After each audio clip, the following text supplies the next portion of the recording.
Richard Allen Clark. I'm 69 years old. I live alone in a small apartment here in Casper, Wyoming, and I've spent my entire life working in the same power plant, day in and day out, for nearly 3 decades. I have never been very luxurious, nor of confusion. But one of these days my own son looked me in the face and said, without blinking, that I would not receive a penny from my ex-wife's will. $34 million. That's right. And he said it with that smile of someone who thinks he's already won. Now tell me, what makes a son wish that his own father was left empty-handed, as if he had never existed? Have you ever wondered what happens when the one you created turns into a stranger? Or when life forces you to find a love you've tried to forget for decades? I know you came here with a heavy heart, curious, or maybe even disgusted with something you experienced too, and you will understand. Because today I'm going to tell you what happened when I entered the testament reading room, and I saw the lawyer laugh before turning the last page, and it was there that everything changed. But before we dive into the heart of this story, I need you to know something. I sat in that elegant room surrounded by people who barely knew my name, while my son, Derek, laughed contemptuously, certain that this will, his mother's, was going to leave me empty-handed. But when the lawyer turned the last page and read the sentence she wrote by hand, his laughter died in the air. He screamed, accused me in front of everyone, saying that I had manipulated a woman I hadn't seen in years. And the lawyer? He just smiled, not with mockery, but with the certainty of someone who knows a truth that will still break someone's heart. Now, if you've come this far, it's because something inside has also stirred. Perhaps because you've already experienced the pain of being ignored by those who should protect you, or because you've given everything and received silence in return. So, if this story touches on something that is yours too, leave a like here and subscribe. It's not just for me. It's for this story to find other wounded hearts, other tired silences, and say, you're not alone.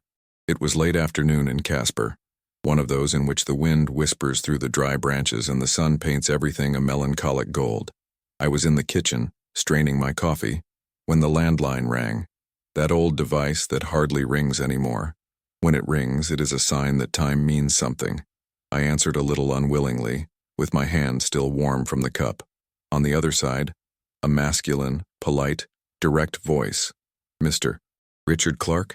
This is from Randall and Fisher in Denver. We have important communication to make. I don't know how to explain. My heart beat in a strange way, quiet, but heavy. The man took a deep breath and continued. His ex-wife, Evelyn Wallace, passed away last night. The cause was a brain aneurysm. The burial is scheduled for this Friday. After the ceremony, the official reading of the will be carried out in the office itself. You were named as one of the beneficiaries. Your presence is requested. I didn't say anything. Neither thank you, nor I'm sorry. I just stood there, with the phone to my ear and the whole world spinning slowly. Evelyn had died. After so many years without a call, without a letter, without even a Christmas card, I received news like this out of nowhere. And more. Had she put me in the will? I? The ex-husband she erased from history? I hung up the phone slowly and stood still, with my hand on the earphone, as if that would give me back some more vivid memory. But all that came was a silence so loud that it seemed as if the house had stopped in time. I sat at the table with the coffee already cold. I looked to the side at the empty chair where my last wife, Susan, used to sit. She's been gone for 3 years, and she was the last woman who really knew how to listen to me. The head began to travel. I remembered the last time I heard Evelyn's voice. It was in court. She was hard, cold, as if the 21 years of marriage were just a number, not a story. She was in a hurry to sign, in a hurry to disappear, and I just wanted to understand, but I never understood. The news of her death brought me no relief. It didn't make me angry. It brought something stranger, a known emptiness, that kind of silence that we learn to carry when life becomes the past without farewell. I stayed up all night. I rummaged through drawers, old photos, yellowed letters. I found one, written by me, that I never sent. It said, Evelyn, I don't understand how you can turn the page without tearing it up. I kept it again. I still don't understand. The next morning, I went to the closet and took off the only suit that still fits me. Black, classic, with the smell of mothballs and memory. I went to the mirror, tried it. I looked into my own eyes and saw myself as old, but whole. I sat on the bed and kept thinking, why did she put me in the will? Was it guilt? Would it be revenge? Or was it just another cold move? Like everything she did? Evelyn was a woman of plans. Even her goodbye seemed to have a script. And it was there, in that simple room holding a shoe that made me callous, that something hit me hard. No matter how much time passes, certain people continue to occupy space inside us, even when they say that we don't mean anything anymore. No, sometimes the wounds that we don't see are the ones that weigh the most. A name that has not been said for years, a photo that you can't throw away, a why that never came with an answer. If you've experienced this, or you feel that you are carrying something similar, comment below with a simple "I understand" or "I've lived it." Sometimes, seeing that we are not alone is all we need to breathe better. On the third day, I packed my suitcase. Not much. Suit, white shirt, a pair of new socks that I bought just for this trip. I took the bus early in the morning to Denver. During the journey, I was looking at the road and thinking about the son who hasn't called me in years. At his mother's funeral, he will see me. And the last time that happened, it was when he still didn't have wrinkles on his face or that look he learned to use to diminish me. I didn't know what awaited me in that office. He knew only one thing. The silence Evelyn left was heavy, but the sentence that the lawyer was going to read aloud carried something even deeper. And you? Are you ready to hear what she wrote to me? It was when the bus crossed the Colorado border that my head started to pull me back, to a time when I was still really smiling. I remember the first day I saw Evelyn, and I remember it as if it were today. It was a cold morning in Laramie, 1979. I went into a coffee shop just to warm my hands in a cup of coffee, and came across a scene that I have never forgotten. A girl argued with the manager in a firm voice without losing her elegance. She talked about salary, about respect, about how tired she was of doing twice as much and receiving half. There was a force in her eyes that took me apart right away. It was Evelyn Brooks. She had a clipboard in her hand, her hair tied up, and a posture of someone who did not accept being small. I sat 2 tables behind, listening, admiring, and hoping she notices me. In the end, she left there as if she had won a war, and before leaving, he looked at me. I smiled. She didn't smile back. I just said, "Are you going to face it, or are you going to keep pretending you didn't hear everything?" That's how it all started. Evelyn was not like the others. She was a fire that was walking. 2 months later, we were dating. The wedding came quickly at a time when we still believed that loving was enough to last, and for a while, was. We had a cramped apartment, a bank account always in the red, but Evelyn laughed at our bankruptcies as if they were part of the charm of youth. When we got pregnant with Derek, she cried with sobs, and that day, for the first time, she called me my ground. She said that she would never have the courage to face life alone, that I was the only place where she felt safe.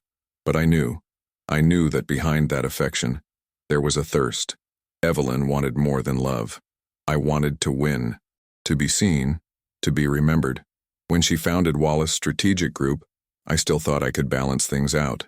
She worked like crazy, day and night, and I held the house. I took Derek to school, cooked, paid the bills with my salary from the mill. I thought that was what couples did. They took turns loading. But over time, I became invisible. Evelyn started calling me Richard Allen Clark in meetings, always the full name, as if he wanted to separate me from intimacy. When I introduced myself to someone, I would say, "That's Richard Allen Clark, my husband." Never my love, never my companion. Always the full formal name, almost a surname from the past. She treated me like a business card, and after a while, not even that. Derek grew up watching his mother win and his father fall silent. He began to think that success was speaking loudly and silencing others. I tried to show another way, but Evelyn's presence was too great. It was like a spotlight, and next to it, anyone looked like a shadow. The gulf between us grew slowly, almost without noise. Evelyn began to travel too much, staying out too much, and when I came back, I was too exhausted for me. One day, I left a note on her desk. "Do you still see me here?"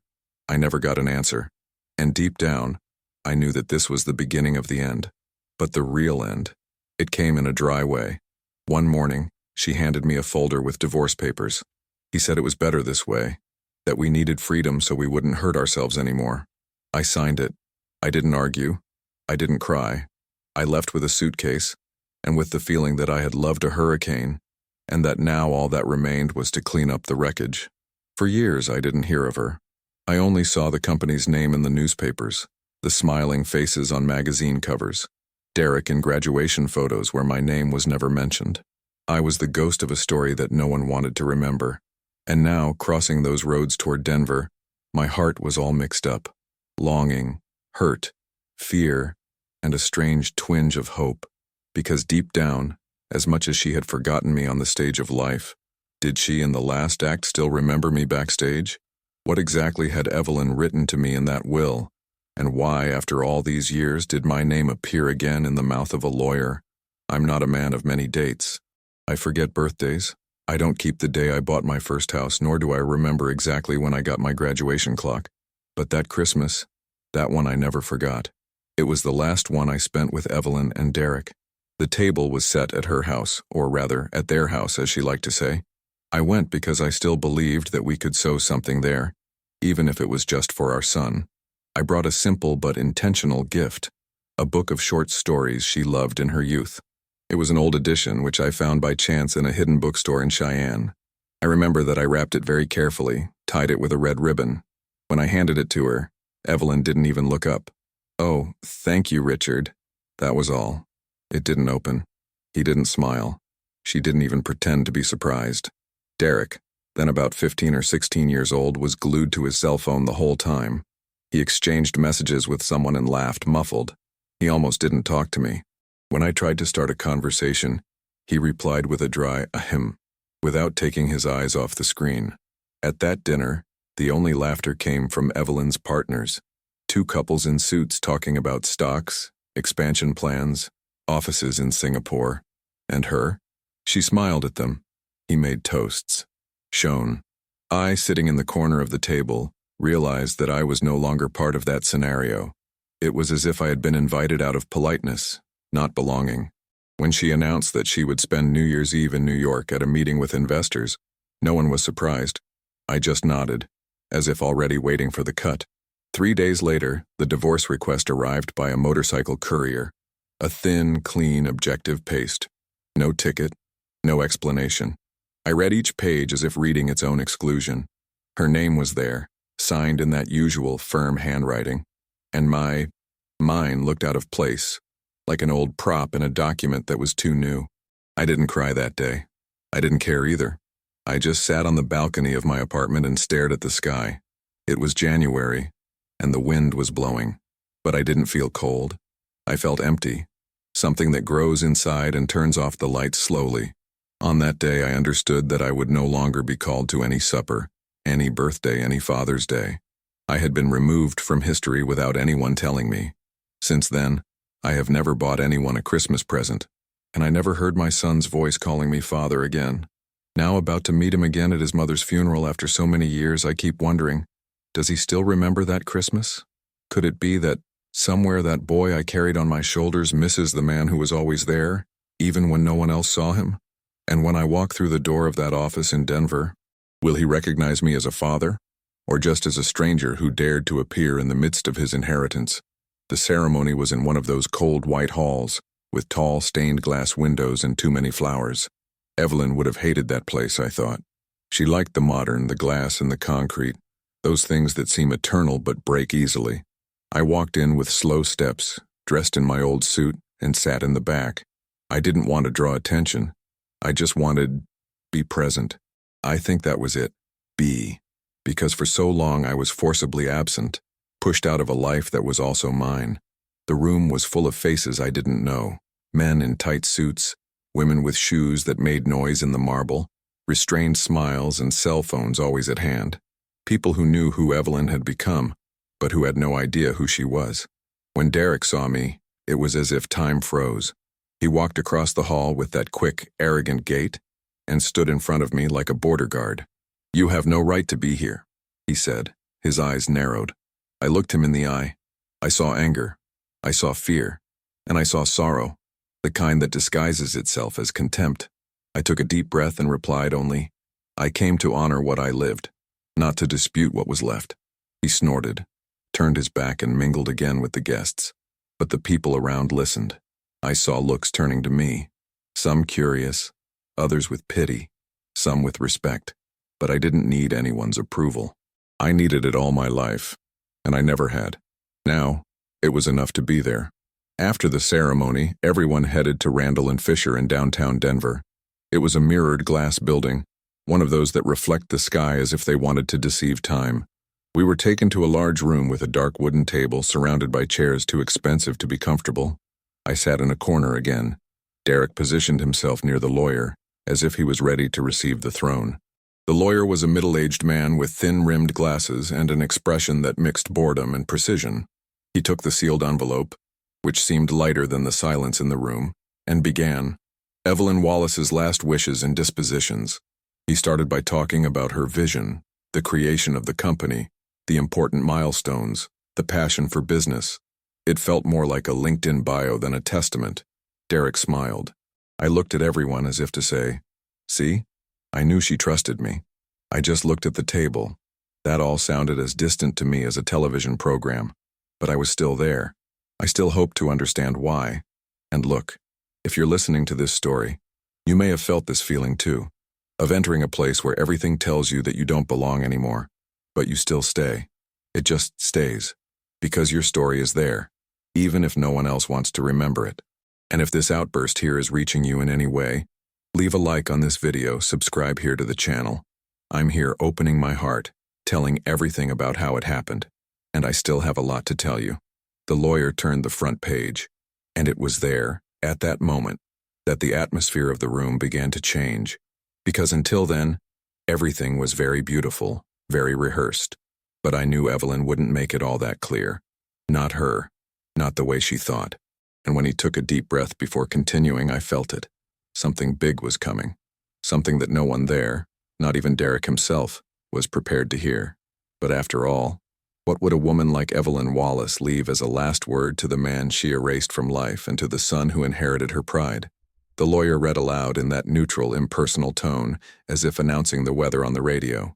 To my only child, Derek Wallace Clark, I leave the Boulder estate, including the main house, the art collection, the 3 vehicles in his personal collection, the 1972 Mercedes, the Tesla Model S, and the restored Aston Martin, and the initial sum of $500,000 net, deposited in an account already opened in his name.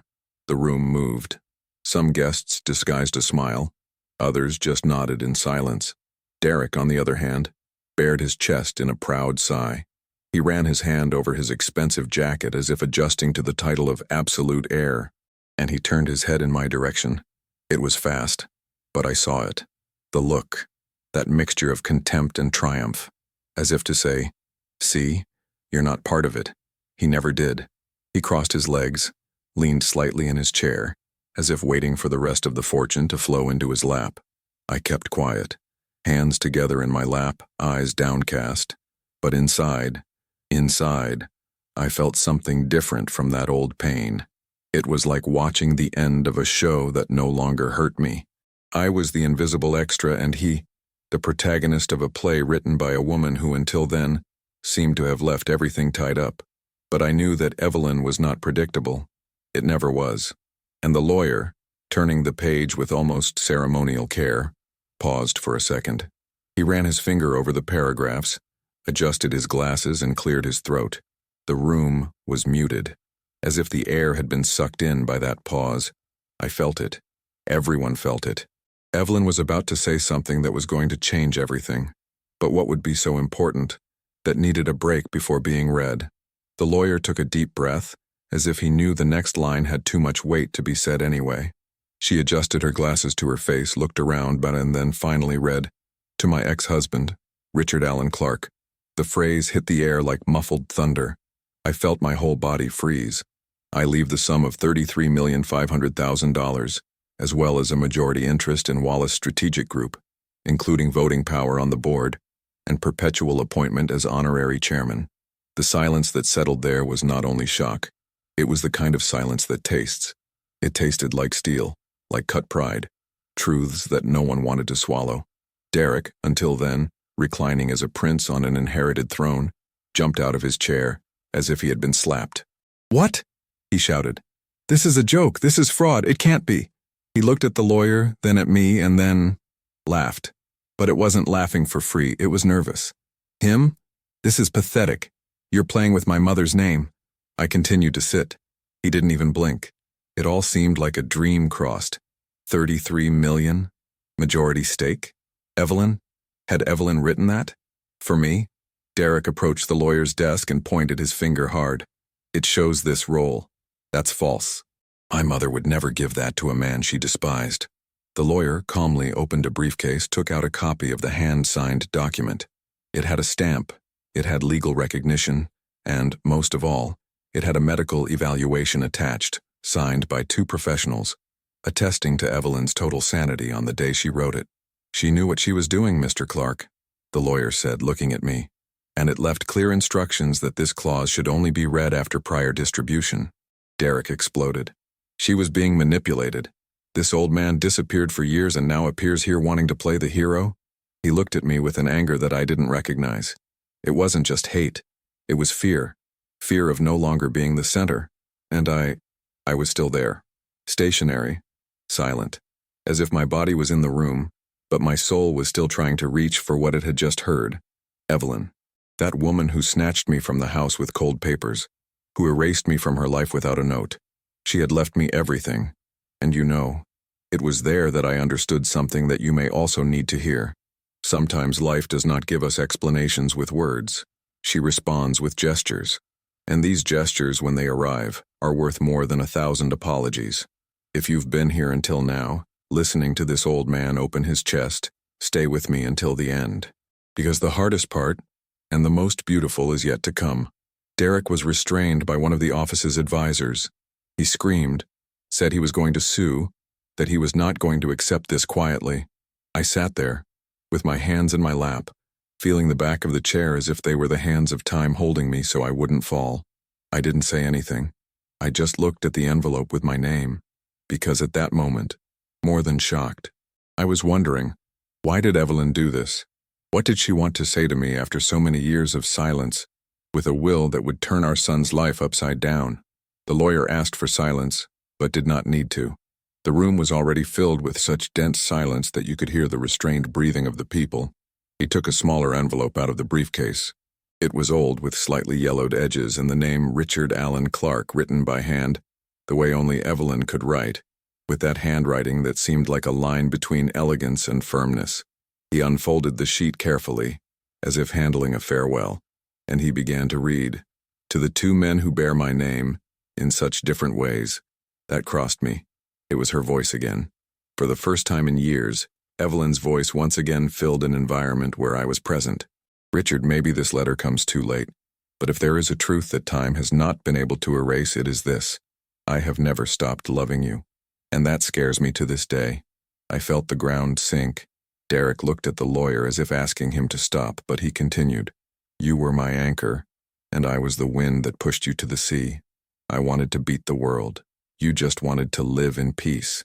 And I, blinded by haste, did not understand that his calm was love disguised as silence." The lawyer's voice began to fail. I noticed. He breathed, cleared his throat, and moved on. "I've built empires. I've strategized. I've taken Wallace Strategic to places where no one believed. But none of this protected me from the regret of having left you alone on that January morning. I remember his expression when he received the papers, and I remember the silence you chose as an answer. I would have screamed. You don't. You just left. My eyes burned, but I didn't want to cry. Not in front of my son, not there. But inside, an entire dam threatened to collapse. To Derek, she continued, I leave the comfort, the structures, the house, the cars. He is brilliant, determined, but he has not yet learned that character is different from achievement, and until you understand that, power will just be a dangerous toy. Derek turned his face away. He was pale.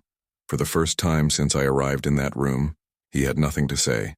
To you, Richard, I leave the mission. What you never wanted to have. Power. Because now he is in the right hands. Use it as you wish. Or don't use it.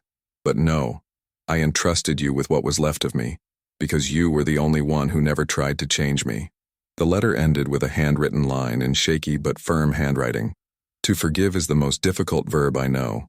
but leaving something of value for those who really matter. Maybe it's my silent way of saying, I still care. The lawyer folded the letter carefully as if he still felt her presence between the lines, and he placed it on the table, sliding towards me. I looked at the paper, but I didn't touch it. My fingers trembled, and the only thing I could think of was, why now? You know, there are words that come late, but they still change everything. A phrase, a letter, a memory. It can turn someone's world upside down. And if you've felt it too, if you've ever received something that took you apart inside even after years, comment here. He only writes, I understand you, or I know how it is. Because sometimes, knowing that someone else has gone through this, it already brings a damn relief to the soul. I remained motionless, as if that letter had given me something that not even the 33 million could buy. Dignity. The room was silent. Some guests wiped their eyes. Others looked away. And Derek just stared at the ground as if his own shadow weighed him too much. But the letter still said more than what was written, because there was a second leaf. And when the lawyer prepared to unfold it, he said something that gave me goosebumps. This part was written by hand on a specific day. Evelyn left clear instructions on when and how it should be read. And at that moment I knew. Evelyn hadn't said everything yet. But what else would she have left me? And why? Derek stood there, white as a hospital wall. That man who minutes before seemed like an unreachable executive, now more resembled a boy lost in the middle of a room too big for him. His eyes came straight to mine, but they had no more arrogance. There was something deeper, more raw, anger and pleading mixed, as if I hated myself for having received it and, at the same time, I was begging for it to be a lie. Do you think it's going to stay like this? He said in a cracking voice as if holding back his tears with his teeth. I'm going to contest that. I'll take it to court. This letter, this fortune, this is not yours, it never was. She was confused. I just looked at him. He said nothing. I didn't defend myself. I didn't even blink. It was as if my soul had learned to be at peace right there, in that instant, as his world fell apart. Because sometimes the biggest cry is silence. And my silence at that moment said everything I had carried for years. The pain of being forgotten, the weight of being excluded, and now, the dignity of those who were finally remembered. Derek took a step back, then another, until he turned his face and left the room, slamming the door, leaving behind only the dry noise of the wood and a trail of something he might only understand many years from now. What it means to lose someone who never wished you harm, even when he had every reason to. The lawyer just watched in silence. He waited for the sound of the door to die down in the hallway and then said, almost in a whisper, maybe now he understands what he has lost. I sat there, with Evelyn's letter in my hands. The paper trembled between my fingers, but the heart was firm. For the first time in a long time I felt like I existed, not as a name on an old document, not as a forgotten ex-husband, but as someone who had been seen for real. I put the letter to my chest and took a deep breath. I closed my eyes. Evelyn, that woman who left me to chase the world, now gave me back more than money or power. She gave it back to me, my story. And even with all that inside me, I knew that something was still missing. Because that second leaf, that sheet that the lawyer held so carefully, I still carried the last piece of this puzzle. But what she wrote there, and why did you wait so long to reveal? 2 days later, the envelope arrived at my door with a golden coat of arms and my name printed in high relief. It was the invitation, or rather, the call, to the first meeting of the Wallace Strategic Group Board. I spent a good few minutes just looking at it, standing on the balcony as if looking at a letter written in another language. And maybe it was. Because that world of neat ties, jargon in English and glass rooms, it was never my language. The next day I put on my only suit, the same one I wore at Derek's wedding years ago, when they still let me sit in the front rows. It had no luxury, no modern fit, but it was clean, neat, and carried time sewn on the sleeves. The company was housed in a gigantic building in downtown Denver, 30 floors of glass that reflected the sky as if trying to erase everything that existed below. I entered through the revolving doors with the feeling of invading a place that was not mine. At the reception, a girl called me by name before I even said it. Mr. Clark, you are waiting on the 17th floor. It can go straight up. The elevator is ready. I climbed up with my hands in my pockets and my heart a little out of step. When the doors opened, an assistant guided me to a conference room that looked more like a giant aquarium. Around the table were at least 8 executives. Serious face, open folders, perfectly aligned glasses of water. And when I came in, everyone stood up. They didn't clap their hands, but they were standing. And that, for me, was already noise enough. The acting president, a gray-haired man in an expensive suit and eyes that looked like scanners, came up to me, held out his hand, and said, "Mr. Clark, welcome. Mrs. Wallace has left clear instructions as to her position here. The board recognizes you as honorary president, with deliberative voting on key decisions." I just shook my head. I didn't know what to say. I sat down. They continued the meeting as if nothing had happened. But I felt the glances cast, disguised between graphs and spreadsheets. They talked about mergers, assets, falling stocks, and market forecasts. I just listened. He wrote down names he didn't know.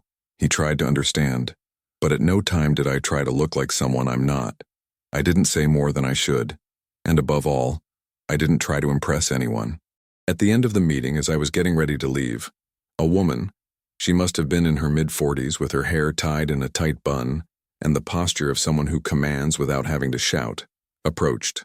She put her hand on my arm and said, "She trusted you because she knew you weren't impressed by this world. Mrs. Wallace always said that power without balance turns into arrogance. And you, Mr. Clark, it's balance." I stood there, looking at the ground. Not out of humility, but out of gratitude. Because for the first time, someone in that world of steel and glass spoke a language that I understood. That of trust without noise. And look, if this piece of my life can become a mirror or a hug for someone on the other side, help me carry it forward. Like this video and subscribe here to the channel. This makes more difference than you think.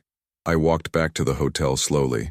The city lights were banging on the windows as if trying to distract me, but my head was still in that woman's sentence. Equilibrium. Was that what Evelyn saw in me? After all? But as I lay on that bed with a hard mattress and noisy air conditioning, one question didn't leave me alone. If she really trusted me that much, why did you wait until after death to give me a voice? The next morning, still in Casper, I sat at the Formica counter in the kitchen, as I had done for years. The smell of coffee was the same. The noise of the refrigerator still made that click before it started to rumble, and the window curtain danced with the cold wind coming from the north. Everything remained the same, except for what was in my hands. The local newspaper. On the cover in large letters was my name, or at least the version they made up for me. Ex-husband reappears and inherits $33 million from visionary businesswoman. And below, in italics, an even more venomous headline, "Who is the old ghost who owned Wallace Strategic?" I closed the newspaper carefully, put it on its side, and leaned my elbows against the counter. I already knew that Derek was going to react, but I didn't imagine that he would go so far, so fast. He filed a lawsuit in Denver court, challenging the will. He alleged undue influence, Evelyn's mental fragility, and omission of information. Basically, he said that I had manipulated the woman I hadn't seen in over a decade. The news spread faster than flu in nursing homes, business websites, heritage forums, social networks, people giving opinions without knowing it, journalists rummaging through files. Even my retirement from the plant became relevant information for sensationalist headlines. One tabloid called me the ghost of 33 million. Another posted a montage of my old photo next to a glass of champagne, as if I had become a late playboy. The worst part wasn't the lies. It was the way people around me started looking at me. The next morning I went to the corner market to buy bread and milk, as usual. My neighbor, the same one who never said good morning to me properly, was leaning against the cashier talking to the clerk. When I passed by, she spoke loudly, as if she wanted to be heard.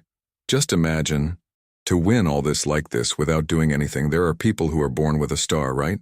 I kept walking. I didn't answer. And it wasn't even out of politeness, it was out of exhaustion. Because at those times you realize that no one wants to know the truth. They want an easy story to repeat in the cafe. And I, with my old suit and my face of someone who has spent his whole life paying the bills when due, became a convenient villain.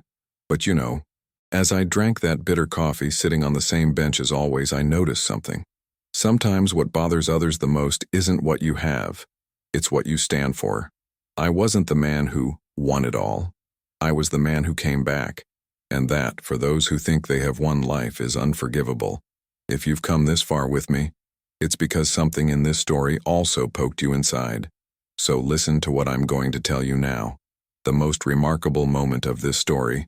It's yet to happen. And when it arrives, you will understand why silence is sometimes worth more than all words. I returned home that afternoon, and when I opened the mailbox, there it was. The formal judicial notification. I had to defend myself. I had to prove that Evelyn knew what she was doing, that I wasn't an imposter. But how do you explain what lives in the silence between two people who loved each other and then became strangers? Can the justice of men read what only the heart understands?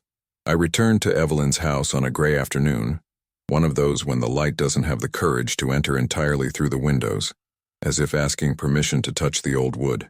The key creaked in the lock and the smell caught me first. A mix of stored paper, expensive perfume, and that slight trace of burnt coffee that always remained when she forgot the coffee maker on.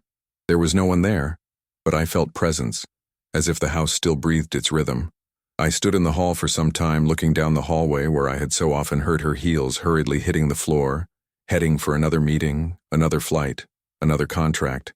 I climbed slowly, touching my fingers against the cold railing, and opened the door to the office that for so many years was forbidden to me. The room seemed untouched. Bookshelves lined up, finance books, labeled boxes, the glass-branded walnut table in one corner. What caught my attention was not the grandeur of the organization, but a slight flaw in the alignment of the books, in the highest niche. 3 speed bumps forward, one stuck a finger in, as if to hide. I grabbed a chair, climbed up, pulled the displaced book and felt something hit from behind. A notebook with a black cover slipped and almost fell to the floor. I caught it on the air. It was simple, untitled, loose elastic, worn sides. I sat in the armchair and with a hint of fear that I can't explain, I opened it. The front page had my name in full, Richard Allen Clark, and just below, an old date, from the year after the divorce. The handwriting was hers, incontestable, alive, and the words came like silent arrows. Today I saw you from a distance in Casper. You were at the market buying milk and bread. I thought about calling you, but I hid behind an aisle of cans. I felt ashamed of being such a coward. I squeezed the notebook with both hands. They were letters. Many. All for me. Letters that never arrived. Letters that slept in the dark of the office while I, on my side of life, thought there was nothing left between us but silence and past. I turned the page, and the next page, and the next. You don't know, but I called your number twice. I hung up before the first ring. I wanted to tell you that Derek smiled at me today the way he used to smile at you. I was jealous. In another, a few months later, I received an award in New York. Speech, flashes. I felt such an emptiness on the way down from the stage that I almost laughed. Almost because I learned to smile only when there are witnesses. At the hotel, I washed my face and lied to the mirror. There were dates that I followed on the news. The opening of the office in Chicago. The first international contract, her photo in a magazine. On all these victorious nights, the same confession reappeared with different words. I thought about calling you. I missed you. How could I confuse haste with destiny? In an undated letter. Just spring. It was a good wind today in Denver. I saw an old man crossing the street with grocery bags and I thought of you. Not by age, but by completeness. You always went through things without knocking over what was inside. I breathed hard, as if each sentence stole some of the air. And then came the letter that caught me on my knees. She began by talking about Derek. He's brilliant, Richard. It has its sense of observation and my hunger for results. Only unlike you, he didn't learn to lose. I raised him to win, and in that I may have raised a boy who confuses love with applause. Derek doesn't need a mirror of my success but his heart, and I don't know how to teach what I didn't live by your side. I closed my eyes and let my hand fall on the table with the notebook open, as if resting my forehead on a memory. The weight of these words was almost physical. The Evelyn the world knew was steel. The Evelyn of these letters. It was meat. I turned over a few more pages. In autumn year 9 after the divorce, she wrote, I saw a photo of you by chance in a network of former students of the plant. You were with a group at the annual barbecue looking simple, content. I wish I had known how to please. I wanted a lot.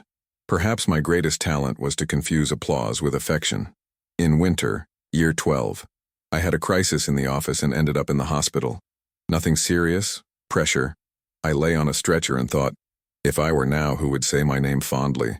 The contracts would just call me ma'am. The afternoon light was already wanting to leave when I found a smaller envelope taped to the end of the notebook, as if asking for a secret within a secret. It had written, "If one day you read this, it's because I finally managed to reach you." Inside it, only a short sentence piercing the paper because it was so pressed. "I didn't come back because I won. I leave it to you because you know what to do with what I didn't know." It was just me and the silence again. I felt like crying, but the tears didn't come. Sometimes the pain dries up before it is born. I stared at the cutout of a photo of us, stored between the pages, the only intimate image there. We were young, with little Derek on our laps, one Sunday in Laramie's Park. She signed on the back, "My ground and my hurricane."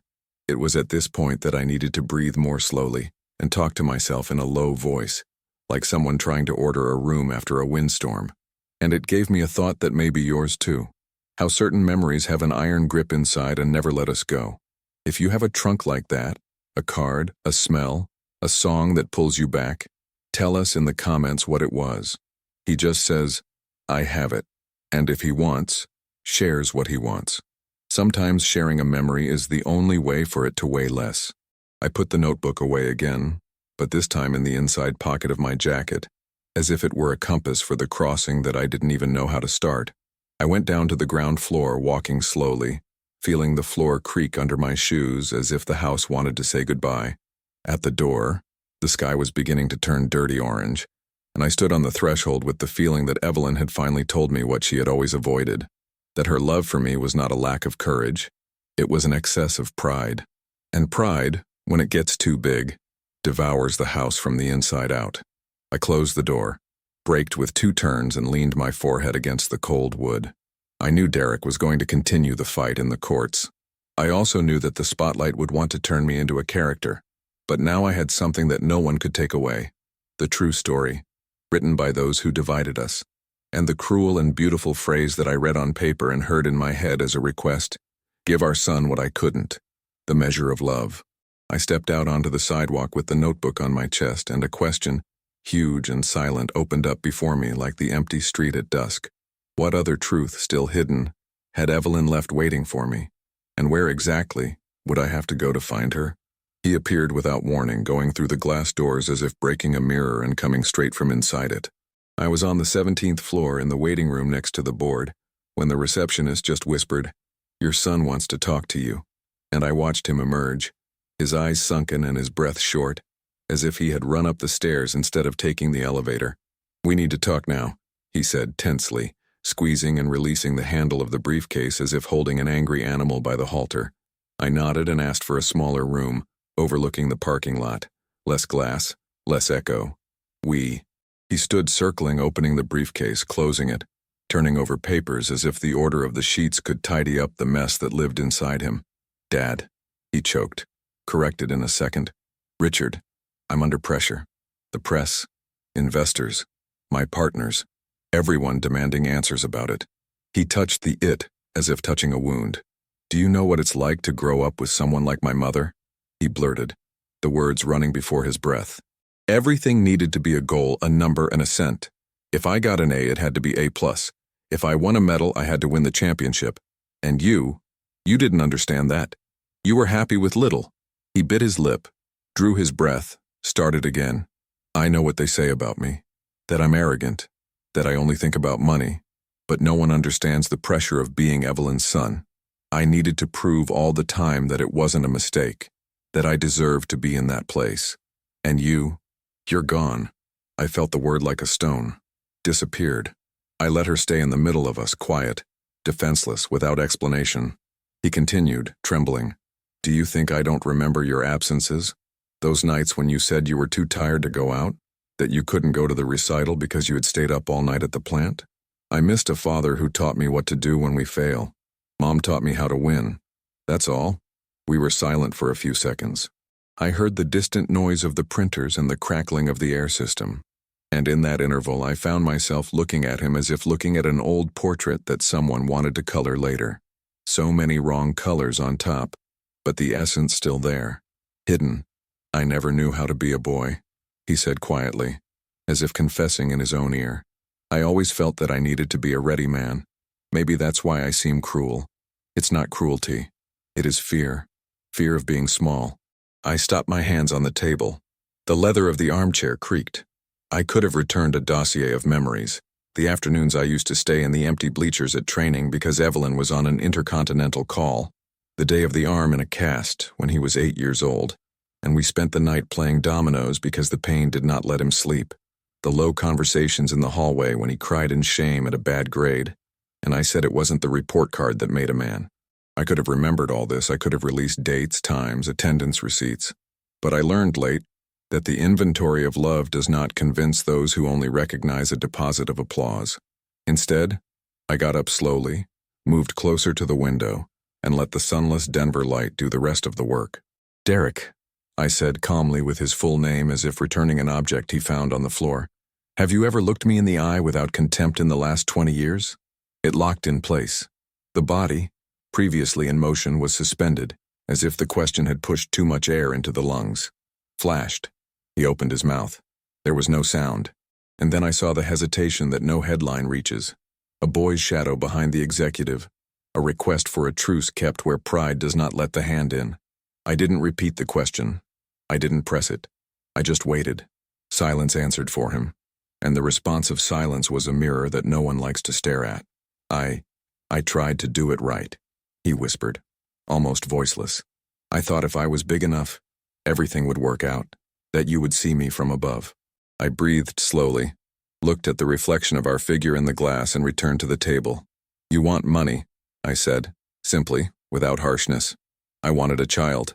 It was like cutting a knot without pulling the ends. No anger, no spectacle, just the exact cut where the rope weakens. He took a step back, as he had done in the lawyer's office, but he didn't slam the door. He sat, finally, as if accepting that his legs no longer support the same race. "What do you want me to do, then?" he asked with a dry mouth. "You're really going to keep everything?" I held the edge of the table, stared at my own weather-stained hands, and said what I needed to say. "I'm not here for everything. I'm here for the mission your mother gave me when she finally understood what I always knew. Power without measure becomes a weapon. And I'm not going to point that out to you or to anyone else." He closed his eyes for a moment, and I knew that phrase had found a place. Not a comfortable place, but a necessary place. I lifted the briefcase, put away the notes, adjusted my jacket. "I'm leaving," I announced. And it was not a threat, nor an escape. It was limit. At the door, before turning the handle, I heard the sound I'd been waiting for decades. Dad. Short, scraping, shy. I won't turn. Not out of pride. Out of care. Sometimes the word needs to stand on its own to learn not to fall in the slightest wind. "Derek," I replied, still not looking. "Figuring out who you are when no one is applauding. If you can, you'll find me there." And I left. The corridor was cold, lucid. I walked to the elevator feeling the exact weight of not having said anything else, and of having said what was necessary. When the doors closed, I leaned the back of my neck against the steel, and for the first time in a long time, thanked the silence for having a voice, because the wound only heals when it stops explaining itself. Downstairs in the lobby, the executive with the firm bun was waiting for me with a countenance that mixed urgency and respect. "Mr. Clark," she said, tugging lightly on my arm, "there is one thing you need to see. It wasn't in the main archives. It was found earlier today in a safe that only Evelyn accessed." I stared at her, feeling my heart resume a rhythm I knew from other times, the foreboding that precedes the big curves. "What's inside?" I asked. She looked to the sides, lowered her voice, and blurted out almost in a breath, "It's about you, and about him, and it changes everything we thought we knew." The day after the meeting with Derek, I sat at the head of a long table that didn't belong to me, surrounded by lawyers in dark blue suits and spreadsheets on thick paper, and ordered plain coffee without foam, because a big decision I only make with the taste of life in my mouth. They said that I had total power over the assets, that I could fractionate, sell, transfer, shield, multiply. I listened to everything in silence, like someone watching a mighty river trying to fit in a bottle. When asked what my plan was, I took a deep breath and went to the letter. Wallace Strategic would stand up, not to be a monument but a tool, and 25% of my stake would go to an educational fund in the name of Evelyn Wallace. focusing on low-income youth in Wyoming and Colorado. Scholarships for studies, yes, but also for technical schools, nursing, electricians, plumbers, beginner programmers, books, instruments, bus tickets, dormitory rentals, real food on the plate. I want a mixed council, I said. Teachers, people from the community, a single mother, a veteran, a plant worker. Someone wrote it down without looking up. Another raised his head and stared at me as if to say, "This is out of the manual. Better this way." Then I drew the second drawing. Another percentage, smaller on paper, huge on impact, would go to Casper, where my real life happened. The public library would once again have extended hours in winter. The food bank would have a refrigerated truck for donations. The heating assistance program would help seniors pay for gas when frost eats away at little hands. I created, with the people from the old plant, a paid apprenticeship program for young people who don't want college, but want dignity. What about family members? One of the lawyers asked almost automatically. I looked out the window at the straight line of heaven and said, with the calmness of someone who signs a baptism, "The inheritance that counts is what a person builds alone." He pulled back his pen, as if the sentence scratched the air, not the paper. It was not anger, nor a sermon. It was measured. I learned, late, that giving wrong money is the fastest way to take someone's soul. While the legal team was drafting the statutes, I asked for clear terms. Annual transparency, external auditing, simple notices, language that any grandmother understands, no revolving doors or awards for cleverness. The firm Bunn executive, the same one who called me Balance, suggested a name, Evelyn and Community Fund. I agreed on 2 conditions. The plaque in Casper's library would bear her full name, and the preface to the edicts would begin with a line she wrote to me. "Power without balance turns into arrogance." The press officer, who I didn't even remember having, came up with headlines. "The narrative needs angle, Mr. Clark." I declined an interview. Not out of bravado, out of modesty. The headline came anyway. "The Silent Tycoon." I was laughed at in anonymous forms. They said it was a saint's pose. The wind blows everywhere, and the dust of the world lives looking for someone else's eye. I followed. I signed papers with steady hands. I gave no to proposals for busts, speeches, and dinners. I said yes to waiting lists of places that almost no one visits. In the afternoon, we returned to the company's design. We would sell heartless assets, those things that yield a lot and serve little, and expand our arms where there are people and purpose, local service, team building, time to think. They spoke of a fall in the short term. I spoke from scratch. Putting the money where the root drinks is not a loss. It is late spring. The interviews kept knocking on the door. "Give your version, Mr. Clark. Your son is in the papers." Derek's headlines were another story. "I will contest to the end. Undue influence. A will in need of revision." I looked and felt a thread of pity. Not of that man who talked tough, but of the boy who still hasn't learned that fame is an escalator. It goes up fast but breaks at the first peak of light. I refused to explain myself. If I sat in front of a microphone, it would be to read the names of approved children, mothers with paid rent, old people with hot water in the bath. The rest is noise. A reporter surrounded me at the exit of the elevator and asked if I intended to correct past injustices with these donations. I stopped, adjusted my jacket, and replied, "I don't correct the past. I honor him by not repeating the same mistakes." He wrote it down, but I know that the phrase rarely fits in the space of a title.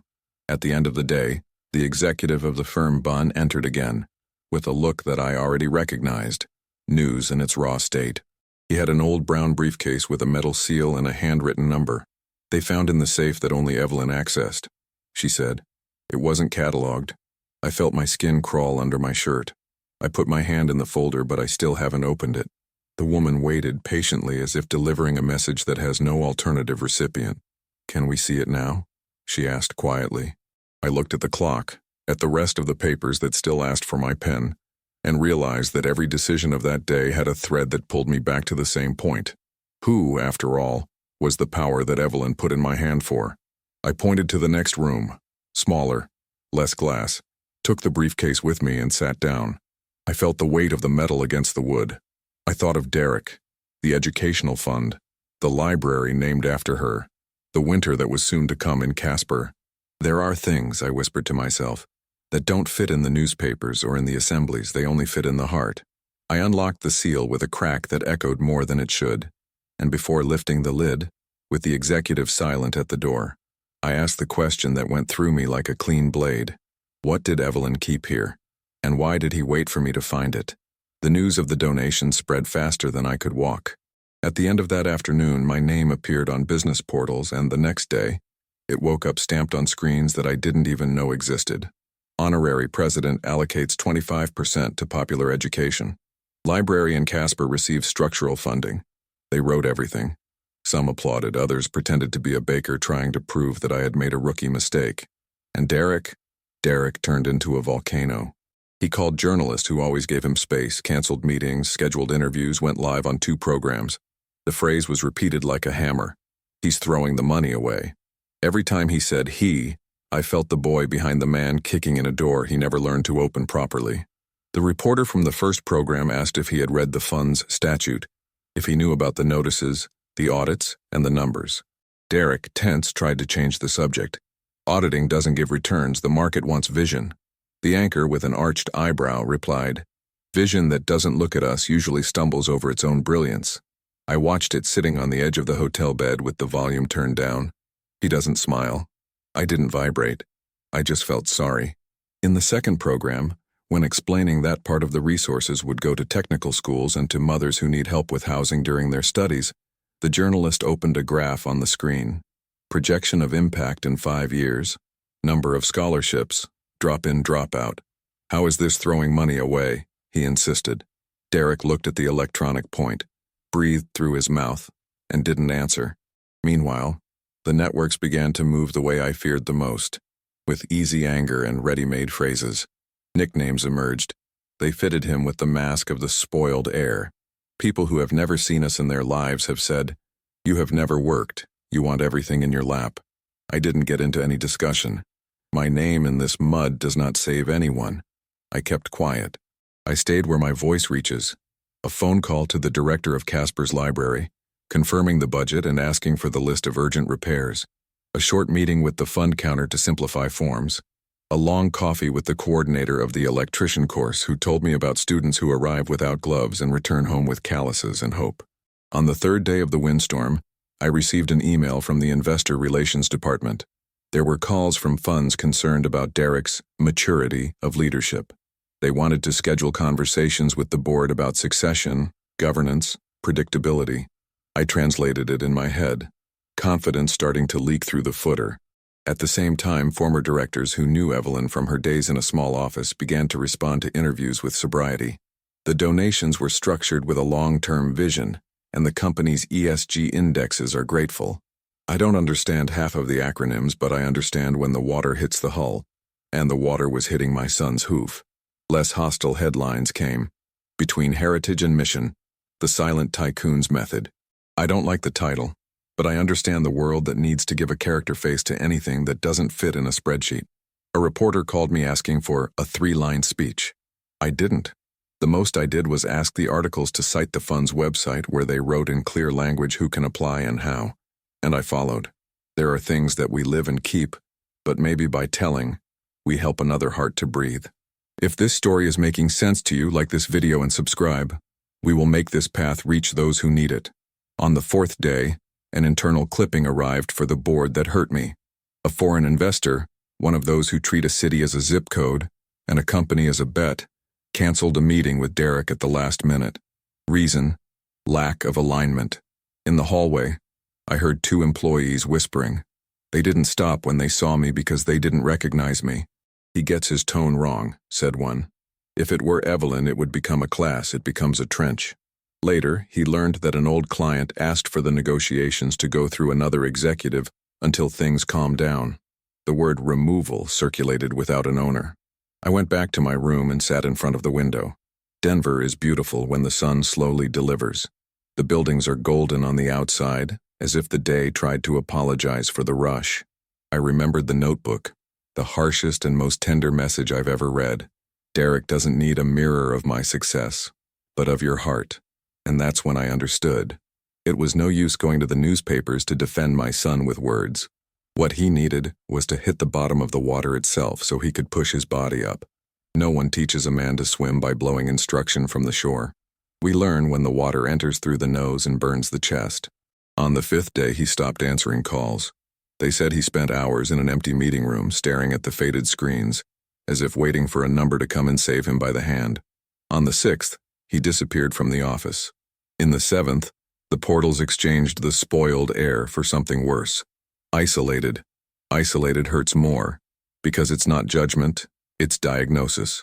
I went back to Casper that night, because that was where I breathed without translating. I took the 8 o'clock bus, which shakes on the road and reminds us that the world is still ground. I arrived late, opened the door of my apartment with that creak that is almost song, and sat in the kitchen with my old pajamas. The kettle hissed. Silence surrounded me. That's when I heard it. 3 knocks on the door. Firm, with respect, without urgency. I got up carefully, as someone who gets up to attend to the past. I turned the handle. On the other side, a face I knew and didn't know. Swollen eyes, unshaven beard, crumpled jacket. "Dad," he said, in a thread of voice that fit on a plate, and he held out his hand with a brown envelope. "She left it to you, and said I needed to be here when you opened." What did Evelyn still have in store that asked for his presence? And what this time would make my heart choose between the mission and the boy? The rain pounded the eaves like impatient fingers, and the smell of wet earth wafted through the half-open window of my office. In Casper, when I heard the 3 knocks on the door, the same as before, rhythmic, unhurried. I already knew who it was before I opened. We recognize our own blood by the cadence of the silence it brings. I turned the doorknob and Derek was there. Thinner, dark circles under his eyes, his jacket crumpled up as if he had slept in it, and his eyes, his eyes, without the iron armor he usually wore. He held out a brown envelope with a hand that trembled unintentionally and said quietly, "Mother left it to you, and said I needed to be here when you opened." I gestured for him to come in. The kettle whistled on the stove, turned off. He stood in the middle of the room, as if afraid to sink the floor just for existing. I sat at the table and leaned the envelope against the wood, listening to the weight of the paper more than seeing what was there. There was a red seal, a pen scratch with the name Richard on it, and the date, 3 months before she died. I looked at Derek, who looked away and cleared his throat twice. "She asked me to come here," he repeated, as if trying to obey the lyrics because the song hurts. I opened the envelope carefully, remembering how Evelyn folded papers like someone who folds destinies. Inside, 2 letters, one with my name, the other with Derek's. I handed him his and I saw a brief fright. Perhaps he expected me to read everything first, as those who suspect that the pain of the other will come with a gain for themselves do. "It's yours," I said, "and it's now." He nodded and tore the seal slowly, as if the pause itself was a request for forgiveness. I started reading mine. "Richard, if you have this letter, it's because the right time has come. I've always liked to keep track of time, but you taught me, even without saying it, that certain things need to happen when the heart can handle it. This is one of them. You were given the mission because you never begged for it. I loved you in the silence of my badly told victories, and I chose you to take care of what I couldn't, not for lack of strength, but for lack of faith in the simple." I stopped for a second, breathing like someone coming out underwater. "Follow. As for our son, he is carrying a weight that is not his. My pride. Don't let this burden become armor. Help him with the one thing you always knew how to give and never demanded back. The measure. If he chooses to walk, walk alongside. If he runs, let him get tired. If it sinks, show where the bottom truth is, that point from which you push the body back." I closed my eyes for a moment. On the other side of the table, Derek was already immersed in his lines. I could hear the short breath, the paper crumpling in my hands, a whispered no that wasn't refusal. It was fright. He read aloud an excerpt without looking at me. "Son, I made you big ahead of time and put you in the window when you still needed to be held. I loved you as if love were a goal, and I mistook you for my reflection. Forgiveness. Don't inherit my pride. Inherit the ability to forgive." His voice broke, and the break was so clean that I could see the smooth surface of the pain underneath. "Did she write that?" he asked. Not to me, but to the air. I nodded. He lowered his eyes to the letter again. He also wrote that I need to learn to lose. The mother. Can you believe that? The laughter that came was not mockery. It was astonishment, the kind of amazement a child feels when he discovers that wind has a name. She said that you are the only man she has ever met who knows how to lose without falling apart. I didn't find an answer. My mouth opened, but only a breath of time came out. The clock on the wall made a point of reminding us that the world moves, even when we stop. And it was at that time, between the ticking of the hand and the rain insisting on the eaves, that I thought of saying to you, who still listen to me, stay with me until the end, because what will be said next does not only change history, it changes the meaning of what we call victory. Derek sat down at last, as if accepting that gravity exists. He ran his hand over his face and let a tear thread mark his skin. He did not hide it. He did not apologize for crying. He only breathed, and in that breath fit the entire adolescence he went through without a map. I did everything right, Dad. I did what she wanted. I studied in the right schools. I talked to the right people. I worked harder than my body allowed. And yet, it feels like I've failed. I put my hand on the table, close to his, without touching it. Maybe you won the wrong game, I said simply. He blinked, slowly. And what's the right game? The one in which we don't lose ourselves. He looked at the letter, and I saw that a sentence held him. There's more, he said, and read. If pride pushes you away from your father, don't obey. Get close, even shaking. Your father is ground. He repeated the last word as if trying a fruit for the first time. Ground. The silence grew soft between us, and it was not the absence of sound. It was space. A space where the words that did not arrive when they needed to fit, and now they arrived as if asking for passage and bringing hot food. We stayed like this for a while, just the noise of the rain and the paper breathing with us, until Derek went through his pocket and took out a key. That was along with the letter, he said, putting the metal on the table. It was small, with a number engraved on it.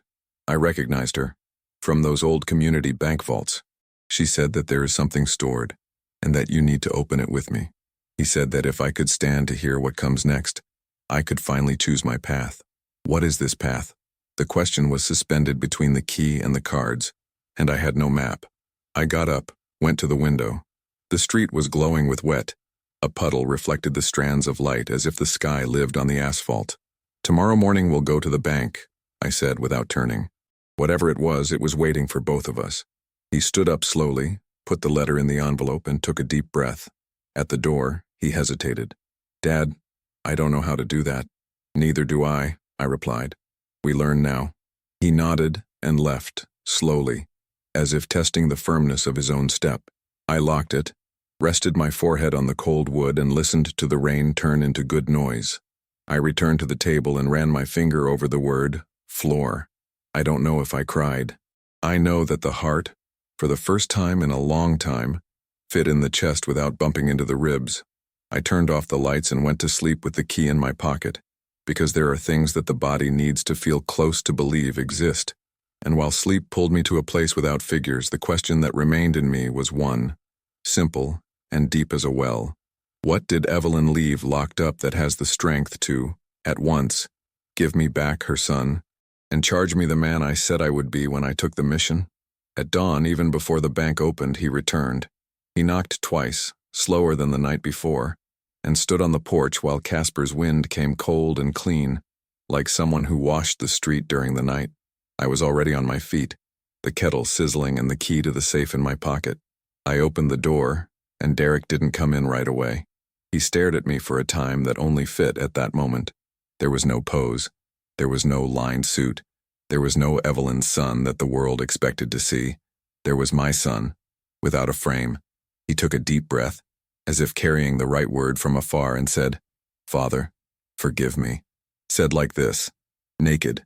The phrase floated between us, and I felt the weight and lightness together, like the first buoy we hold when we still don't know how to swim. I didn't answer at the time, not out of punishment, but out of respect. I went to the sink, turned off the kettle, poured 2 mugs of coffee, strong, unsweetened, and placed one in front of him. I sat down only afterwards. I looked at the hands that have given me work all my life, and his hands, which all their lives have tried to work with the haste of the world. And then I said quietly, so as not to scare the truth that was visiting us, forgiveness is not a phrase, Derek. It is a path. It starts here, but only you can walk it. He lowered his head immediately, as if the back of his neck had finally found a place to rest. He didn't cry. He didn't speak. It just stayed, And in this stay, the air in the kitchen changed, because there was silence, and in him, for the first time, there was no hatred. We stayed like this for a while without a clock, each one holding their mug, the steam rising as if praying without words. He spoke first. I thought that if I beat everyone, life would save me. Losing makes me panic. I nodded. Losing also gave me. The difference is that I learned to stand up inside the loss, and no one applauds that. He swallowed. I did to you what your mother did to you, only younger. It was not an accusation. It was a statement. I know, I replied. And I didn't add anything because sometimes it's not the explanation that heals. It's the recognition. He looked up, tired and clear, and said, I don't know if I can be any different. You don't have to be another man. It needs to be you without the need for an audience, I replied.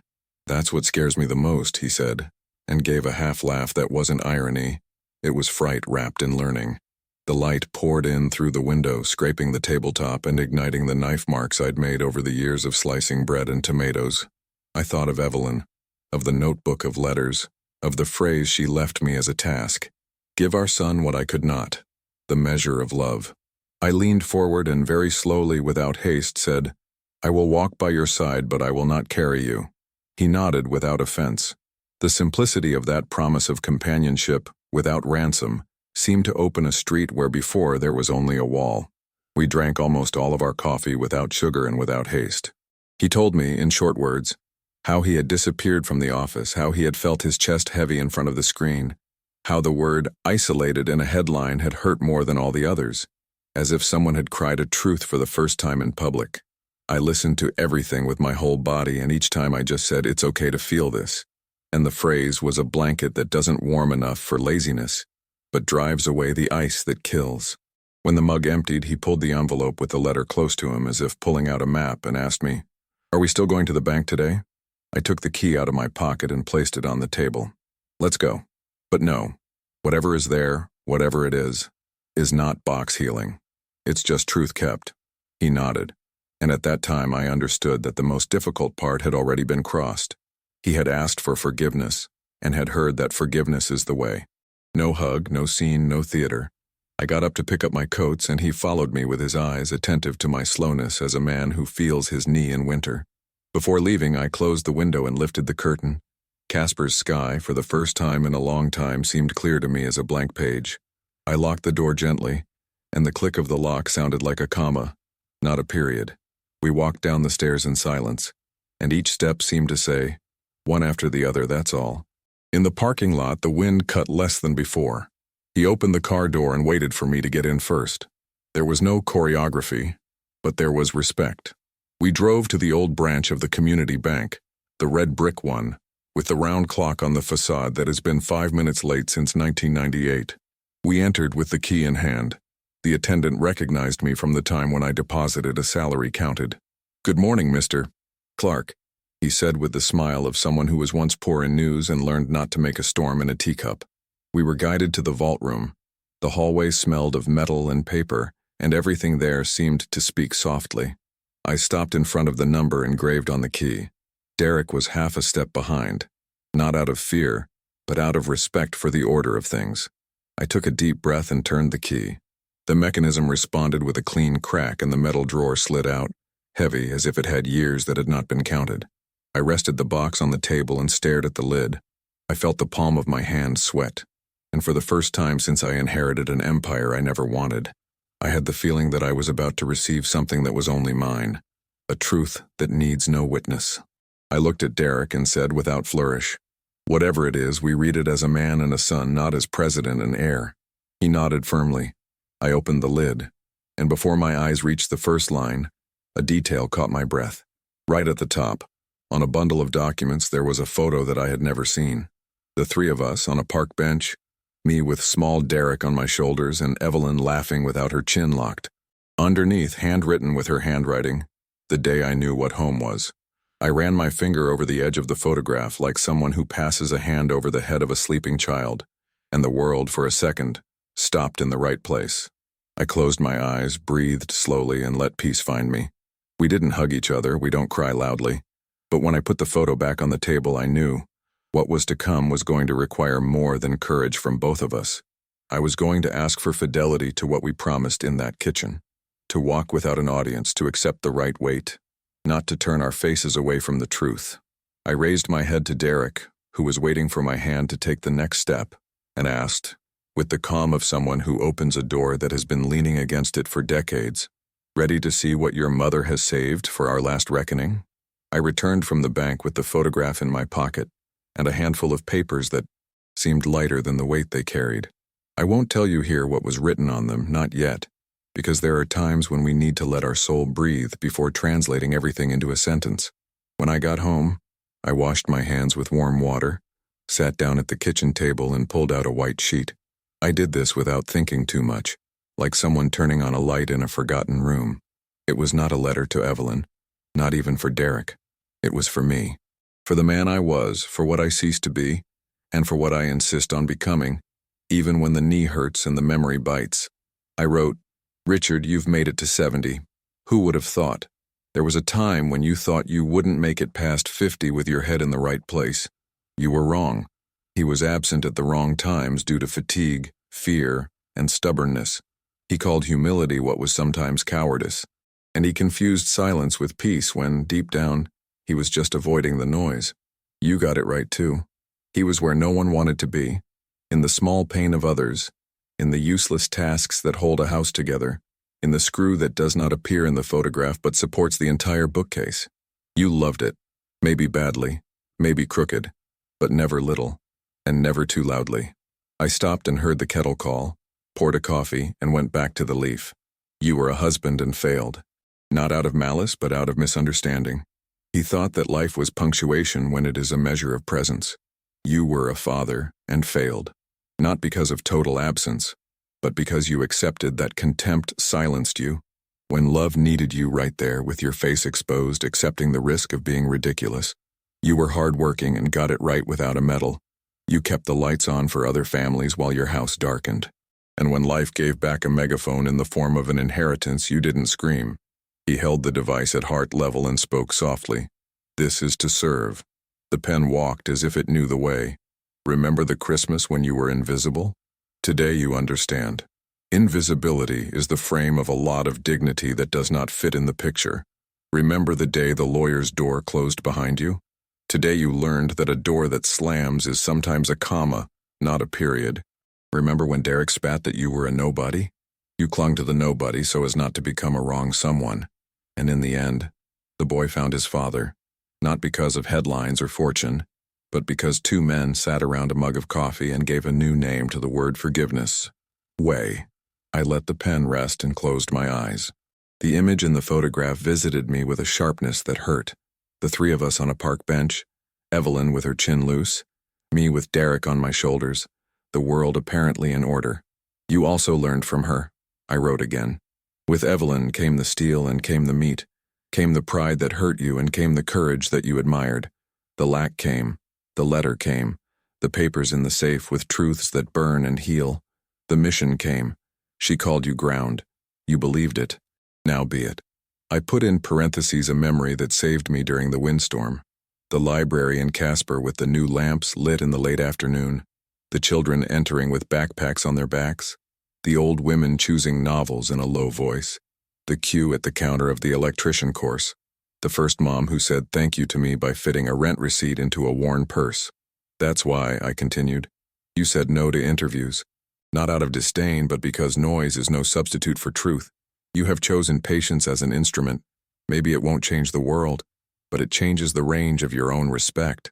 I knew I needed to name the shadows, so I didn't run away from them. Admit it. You also hid behind a false dignity when you should have asked for help. He called respect the fear of bothering. He asked time to do its part and forgot that time has no hands. You are the one who does. I was honest with what hurts me and what sustains me. Keep it simple, don't make up for it. Don't become a shop window saint to silence the little boy who still wants applause. Keep fixing leaks from the inside out. And if the world calls you a ghost again, be thankful. Ghosts go through walls. I smiled alone, tired, and decided to close it. It took time, but I became the man she saw, even when I didn't. I copied the phrase again, just to feel the right weight on the paper. Folding the letter, I remembered the cold mornings on the bus to Denver, the revolving doors, the windows that promise eternity and break easily. I remembered the first day in Laramie, Evelyn with a clipboard and fire in her eyes. I remembered the last day, your trembling handwriting saying that power without balance becomes a weapon, and I felt that at 70, what mattered was not the height I reached, but the ground I held. I put the letter in a simple envelope, wrote it on the outside, for when memory fails, and kept it in a drawer of the cabinet, along with the photo of the park and the key to the now unused safe. I closed the drawer carefully and stood up. Casper's light came in through the window, gilding the fields, gently drying the traces of the frost. I stood there, unhurriedly, looking at the horizon that has no end, but allows itself to be reached by the view. And just when I thought the day could rest the whole day, the phone rang. That old tinkling that only rings when life decides to turn the page with our hand. Answered. On the other side, a familiar voice, calm, but with a nerve that I recognized from the decisive days. Mr. Clark, the time has come to read publicly the last clause left by Evelyn. It's today, and it messes with everything. I put my hand on the drawer where my envelope was, and my heart raced the right way. Not from fear, from real arriving. What would that clause be? And what final choice would she demand of me? The man who promised to be ground, and the father who now has to prove that he learned to walk without an audience. I remember the day I returned to Denver to read the so-called last clause. The room was smaller, more intimate, without cameras or too many lawyers. Derek was there, discreet, without an expensive suit, with his hands crossed and his gaze serene, a look I had never seen on him. The lawyer's voice sounded calm when he read Evelyn's words. To whoever has the time and the heart, I leave the right to choose where love flourishes. May this inheritance not become a throne, but a shelter. Simple as that. No millions, no golden papers, just a permission. It was there that I understood that my mission was not to keep a company alive, but to remind the world that not all power needs to be weighed. At the end of that month, I passed the baton. I signed the formal transfer of control to the executives, kept my seat on the board just to guide, and returned to Casper, the only place where silence understands me. With the part I had left, I opened the Evelyn Wallace Community Library in an old corner building, which once smelled of mold and now smells of new paper and hope. The blue sign on the facade has a phrase of hers. Reading is the only power that multiplies when it is divided. The first wave of young people came shy, holding books as if holding a secret. I saw them studying in the afternoon, laughing among the bookshelves, and I felt that this was the true testament. Not money, but awakening. The press came after him, insisted on interviews, biographies, documentaries. I turned everything down.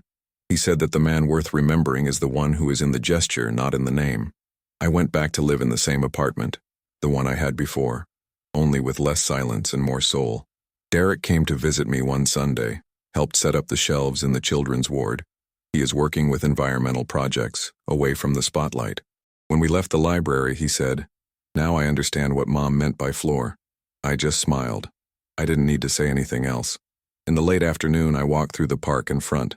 Casper's sun has its own way of landing on things, as if apologizing for leaving every day. I saw children running. A blonde girl dropped a book and ran back to get it. I ducked, reached before she did. "Thank you, sir," he said, panting. I returned with a calm smile.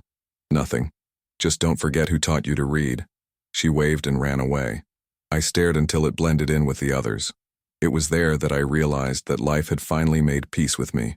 The past no longer hurt. It was just part of the ground I walked on. Evelyn rested on every page of that library. Derek was still learning to be a man without an audience. And I finally became what I always wanted. A whole man, without debt to anyone, not even to me. If I could leave a lesson for those who have stayed here with me, it would be this. Love is not measured by the time it lasts, but by what it transforms while it exists. And forgiveness. Forgiveness is the quietest way to start one's own heart over. It takes us a while to understand, but one day we realize that winning is not silencing the world. It is making peace with the echo that lives inside us. I want to thank you, really, for walking with me to the end of this story. Having someone on the other end listen to me is like turning on a light in an old house. It heats up, brightens, and gives meaning. If this story touched you, leave a like, because for me it is like a hug that warms up this channel. And if you want to keep coming back, sign up. Here coffee is always passed calmly, and there is a place at the table for those who carry good stories. Tell me where you're watching from. Which city, which corner of the world shelters you? I like to wonder where these words are wandering. And it activates the bell so you don't miss it when the coffee is ironed again, because there is still a lot that time has kept to be said. Now, don't go away yet. Listen to the next true story that will appear on the screen. Always remember, each wrinkle tells a story and each story carries a strength. Watch the next video here on the channel with another incredible story.